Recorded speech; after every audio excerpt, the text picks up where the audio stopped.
Hi పిల్లలు, ఈరోజు మనం భాగహారం నేర్చుకుందాము. భాగహారం సులభమైన పద్ధతిలో ఎలా నేర్చుకోవాలో ఇప్పుడు మీకు చెప్తాను. ప్రతి ఒక్కరికి ఇది అర్థమై తీరుతుంది. అందరికీ సులభంగా భాగహారాలు చేసేయగలరు.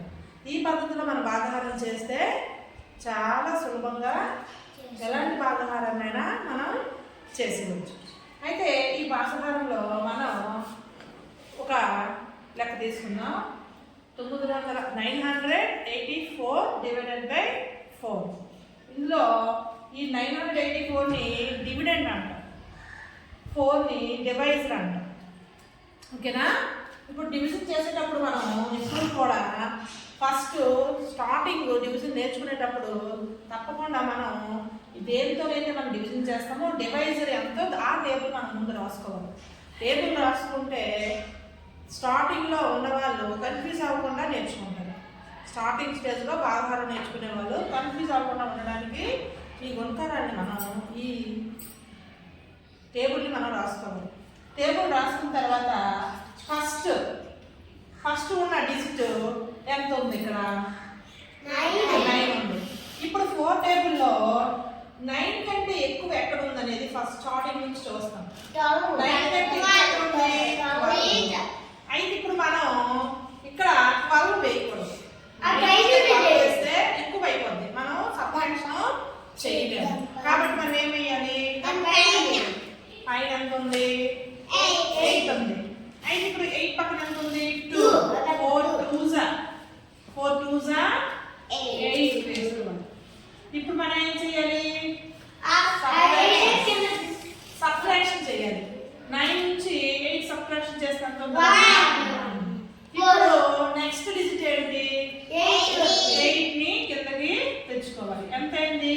18. ఇప్పుడు ఏం చేయాలంటే మళ్ళీ 18 కంటే ఎక్కడ ఎక్కువ ఉందో చూసుకోవాలి. 18 కంటే ఎక్కువ ఎక్కడ ఉంది? 20 ఎక్కువ. ఇది అర్థమవుతుందా? ఈ 20 పైన ఉన్నది వేసుకోవాలి. 20 ఎక్కువ అయిపోతుంది. ఎక్కువ నెంబర్ ఎప్పుడు కూడా వేయకూడదు. మనం సబ్ట్రాక్షన్ దాని పైన ఉన్నది మనం వేయాలి. దాని పైన ఎంత ఉంది? 16 ఉంది. ఎంత ఉంది? 4 ఎంత? 16 4 జా 16. ఇప్పుడు మనం సబ్ట్రాక్షన్ చేస్తే ఎంత అవుతుంది? 18 16 తీస్తే 8 లో 6 తీస్తే 2. మనం 1 తీస్తే 0 వేయాల్సిన లేదు. నెక్స్ట్ డిజిట్ ఏముంది? 4 ఎంతైంది? 24. ఇప్పుడు 4 టేబుల్లో 24 కంటే ఎక్కువ ఎక్కడ ఉంది? 24 ఉంది. సేమ్ నెంబర్ ఉన్నప్పుడు వేసేయాలి. సేమ్ నెంబర్ లేనప్పుడే దానికంటే ఎక్కువ నెంబర్ వరకు వెళ్ళి దాని పైన ఉన్న నెంబర్ మనం తీసుకోవాలి. ఇక్కడ 24 ఉంది కాబట్టి 24 తీసుకోవాలి. ఎంత? 24 4 6. ఇక్కడ ఉన్న నెంబర్ ఎప్పుడు కూడా ఇక్కడ కోషియంట్ లో వేసుకోవాలి. ఇది కోషియంట్. 6 ఇక్కడ వేసిన తర్వాత మాత్రమే 4 6 ఎంతమ్మా? 24. ఇప్పుడు 24 లో 24 మనం సబ్ట్రాక్ట్ చేస్తే ఎంత ఉంటుంది? 0. ఇప్పుడు మనకి కంప్లీట్ అయిపోతుంది కదా. ఇక్కడ వచ్చిన value quotient. This is reminder. ఇప్పుడు కోషియంట్ మనకి ఎంత వచ్చింది?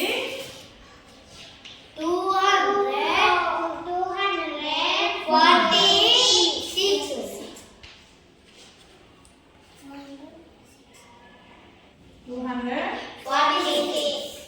రిమైండర్ ఎంత వచ్చింది? 0.